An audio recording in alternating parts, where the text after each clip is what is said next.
And it's as simple as turning it off and on. Yeah. Have you tried turning it off and on again? It's all down to good file management. Hi, welcome to the 13th floor. I'm Marty Duda, and today we have Dictaphone Blues with us in the form of Ed here. How's it going? I'm good, thanks, man. Yeah. Glad you could make it up here. Thanks for having me. Yeah. You've got a show coming up in a little bit with Johnny Marr, and we'll talk about that. But we should talk about the album Mufti Day, which came out in December. December, that's right. So it's been 6-7 months. Yeah, it has. Yeah. And we've sort of been I guess trickling out the odd single off of it over the last 6 months. We did a national tour last month on the back of another single, and just trying to sort of, you can't really just put out an album and then sort of not do anything, or I don't like it when that happens. I can't really sort of sit around and rest. Right. You kind of got to, got to sell it, right? Yeah. And on Mufti Day, yeah, you played everything. You did, you did did the whole yeah. ball of wax. Apart from the horns, I can't play any horns, but so I had a small group of brass players that came in. But yeah, for the rest of it, it was just me sort of, hunkered down in my little studio and spending late nights doing it. You recorded right up here on down at the Lab Studios. I've got a little mezzanine sort of studio, which I refer to as mezzanine. Right. Sounds fancy. Yeah, it's cute. It's cute. Yeah. So the process of recording on your own, how does that compare for you to when you have other musicians you're working with? It has its pros and cons, I think. For our last album, Beneath the Crystal Palace, I worked with the two chaps in the band at the time, Rob Collins and Miles Allpress, and they didn't want me bringing any demoed ideas, Right. They wanted just song ideas, and if I was playing them a recording, it was no good kind of thing, Yeah. So it was fun, the collaboration thing works really, really well, and I'll never be able to come up with ideas, by myself as the ones that I would do with other people. I really like collaboration and stuff, but working by yourself, I just kind of wanted to do that on this one, as just firstly to make it a point of difference from the previous album, and the other guys in the band were quite busy doing life stuff, right? And then when I just started thinking about it more and started recording by myself, I figured that was the way that I should sort of see it through, when you get stuck on something and you don't have somebody else around, sometimes that can be a little bit frustrating, because you've only got yourself to... You can always cheat and just play a tape for somebody somewhere outside and go, hey, what do you think of this? Yeah. Get some kind of reflection on it that way. I think that you're never going to come up with the same ideas or when you just do it by yourself as if you do. But I really wanted to with this one, and I'm really proud of what came out of my head. Yeah. Oh, cool. And so you're going to play a song from the album. Yeah. And it's it was the first single, yep. the one that did the video. Her Heart Breaks Like a Wave. Yeah. So what can you tell us about the song before we hear it? Well, most of the tunes were written with me, like watching telly with the sound off, and just kind of coming up with guitar ideas or song ideas that way. So this one was no different. That kind of happened like that. Sort of tried to switch off the part of the brain that overanalyzes the work or the songs that you're coming up with. And I found that if I was sort of watching something visually, I wasn't so quick to say, oh, that sucks. The ads had come on. You go to the bathroom, you'd come back, and instead of thinking, oh, that idea that I was playing before I went to the bathroom was really terrible, you'd go, oh, what was that I was playing? I can't remember because I was watching, Friends or something, Right. And then so you didn't end up writing alternative theme songs to Friends or Nah. Hey mate, they got it right the first time. Is that the Gin Blossoms? Yeah, it could be, that 90s like that. pop thing. The Rembrandts. Oh, I think you're right. Yes, very good. I'm sure they're living sweet lives still off that. I'm Yeah. sure they are. All right, so this is one of those songs. This is one of those like songs, and I just, wanted to write a story song that sort of captured, I don't know, I wanted to write a simple kind of song of I don't know. I mean, I guess I write kind of, what's the term when you just stream of thought, stream of consciousness, yeah. So I generally sort of write that, so I'll figure out halfway through what I'm actually trying to write about, and I guess it was kind of like a little bit of a kind of a breakup song, but in the guise of like the perfect surfer girl for the surfer, but he loves surfing so much that not even the perfect girl can get him out of the water, you know what I mean? Okay, he's got to get his priorities straight. Yeah. Well, maybe that'll be the next song. Right on. All right, well, let's give it a listen, and we'll come back and talk some more. No worries. So this is Her Heart Breaks Like a Wave from Mufti Day. Her heart breaks like a wave.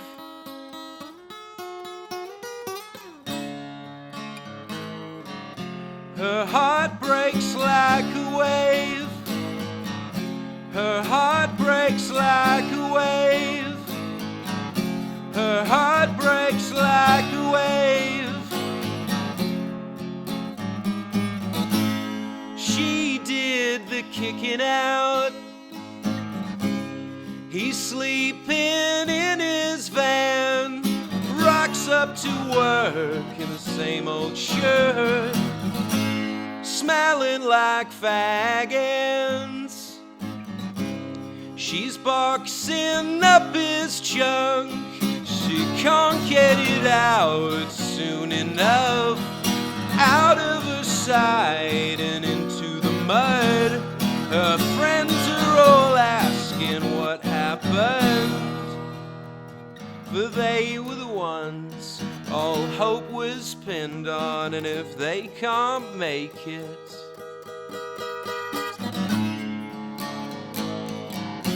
her heart breaks like a wave. Her heart breaks like a wave. Her heart breaks like a wave. He's parked up by the beach and scoring morning glass. She's burning his board, he's in the yard. It's like some funeral pyre, an effigy of their love, or a testament to the lack thereof. He's waxing down and she's fed up, and he's telling her friends just what happens when it's frothing. There ain't nothing that will stop him.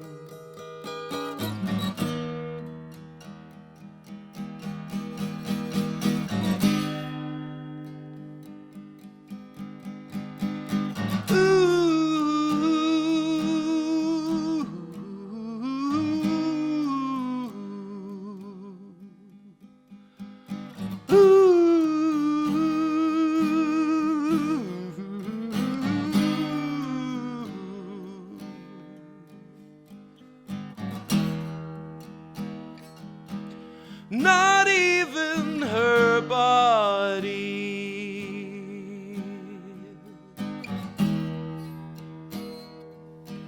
not even her sun-kissed skin can do anything.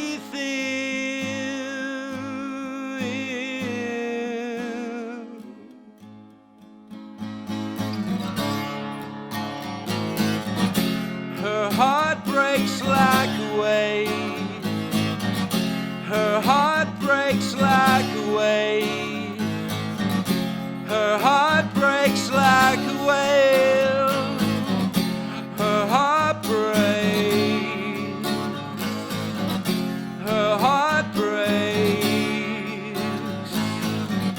Her heart breaks.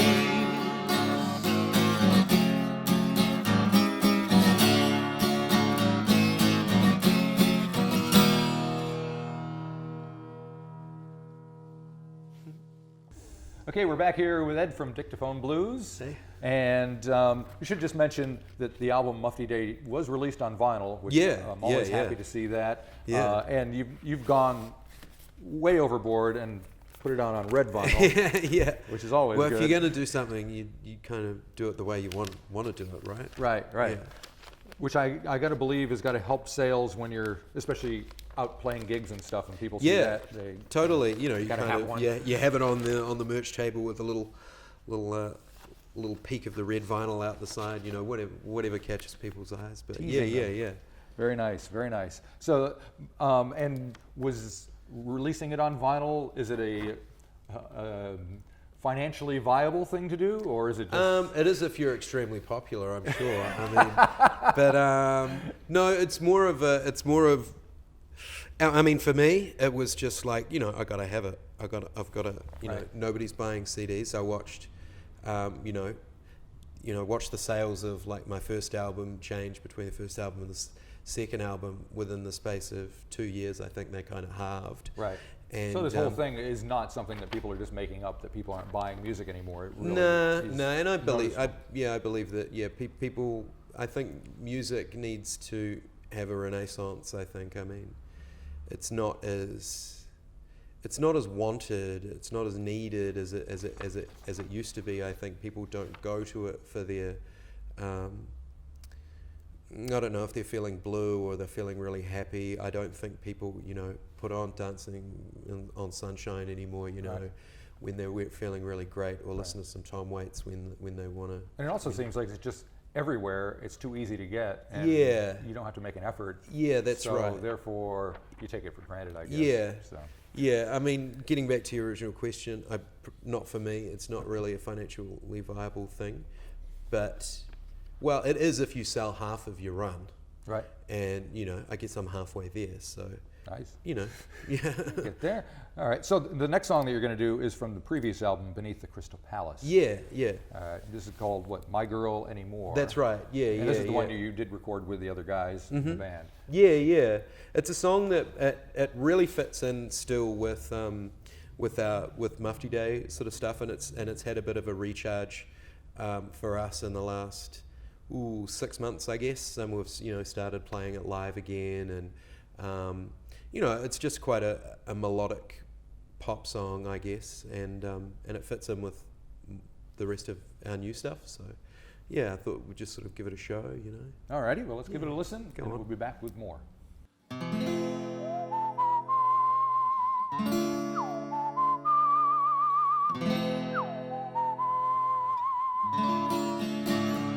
The ghost outside wants to talk.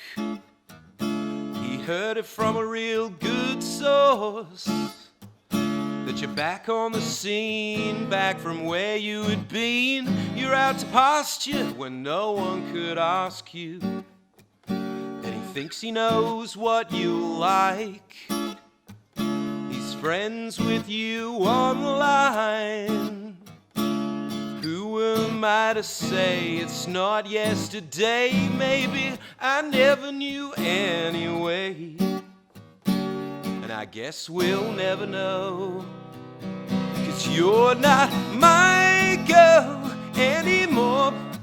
You're not my girl anymore. You're not my girl anymore. You're not my girl. It was awfully cold last night. The bed seemed twice its size, and that ghost was haunting my head into drawing a picture that I don't need to see. Maybe I'm just making him up. Maybe I'm still in love. This apparition raises the suspicion that I made the right decision when I told you you're not my girl anymore. You're not my girl anymore. You're not my girl anymore. You're not my girl. My girl.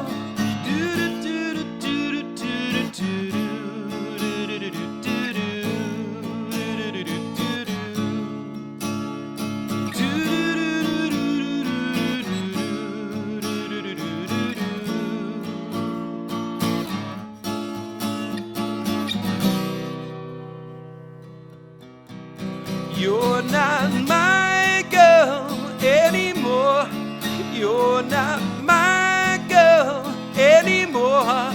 You're not my girl anymore. You're not my girl, my girl. Do do do do do do yo yo yo yo yo oh oh. Do do do do do do yo yo yo yo yo oh oh. And that's it.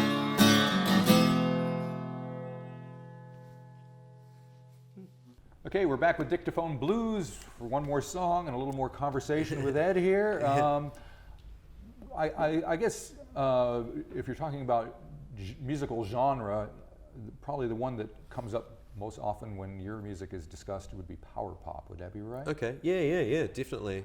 Is that something that you find relevant or? Shit, yeah. Totally. Yeah. I big fan of like Big Star. Well, the power pop is in the 70s. It seemed to be kind of, the 70s was the time for it a bit. Right at post-Beatles. Yep. You know, everybody wanted to sound kind of like the Beatles and kind of fill in because they were gone. Yeah, right, okay. But yet with a little more oomph behind them, and I Yep. guess that kind of sums it up what that sound is. So Yeah. why is that something me. that works for you? I grew up singing. Like, I think singing is probably my first instrument. And when I couldn't do anything else, melody was really, you know, humming a melody or something like that was always really important to me, to make me feel good as a kid. And so I guess that's just sort of translates a little bit in the songs, like being melodic, but also I'm quite a jovial kind of guy, right. and that kind of, you know, whether it be playing the drums or playing the guitar, you know, I kind of get excited by it, so it becomes a little bit sort of harder hitting, or so I guess that's where the power pop kind of Although thing. it's interesting, most of the power pop guys, like say Badfinger or Big Star, most of those guys were pretty miserable. Were they really Yeah. down dudes? Yeah, right. So, Well, I don't know.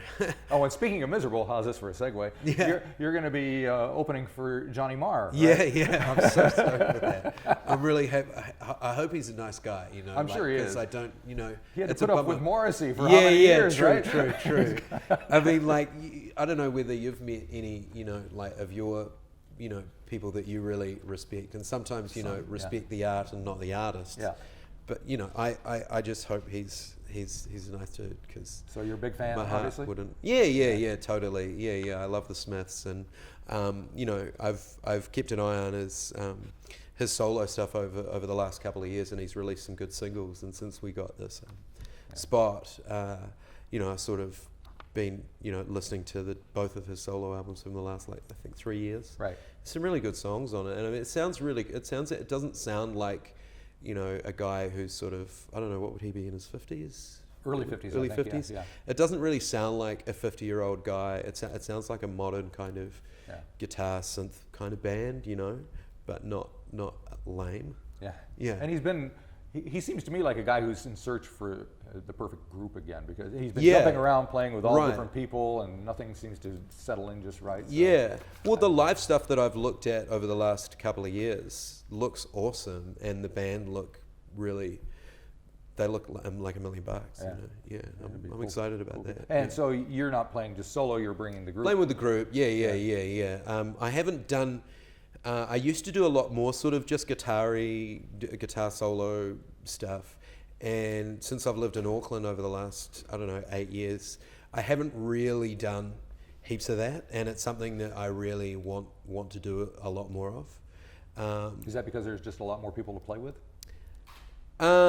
It's probably just so I could do more gigs, and interpret the songs in a different way. Right. That's energizing and fun.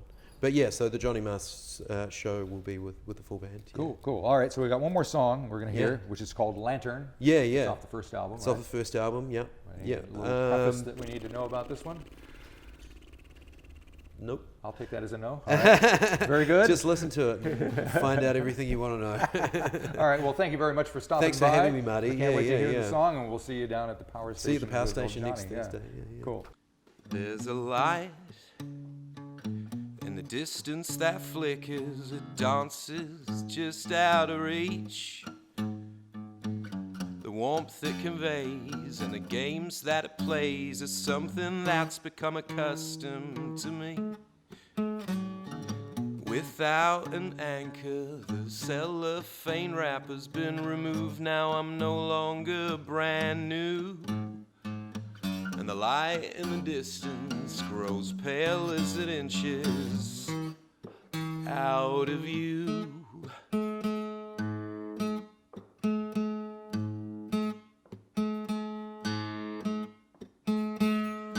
I won't ever see until I hold a lantern.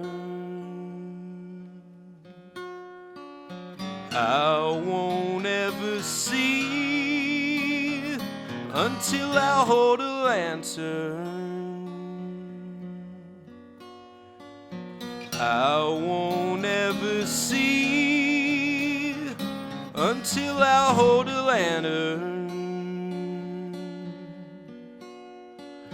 I won't ever see until I hold a lantern.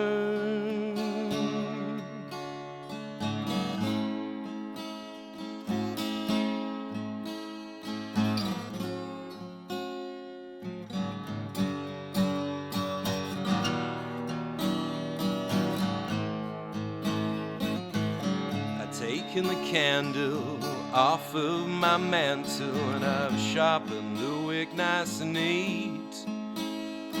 Now there isn't a match that could ignore the catch. They all ignite and admit defeat.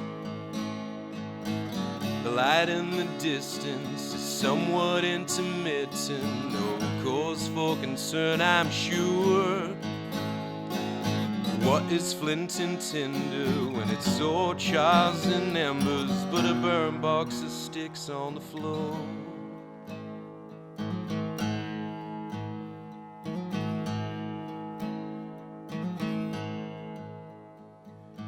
I won't ever see until I hold a lantern. I won't ever see until I hold a lantern. I won't ever see until I hold a lantern.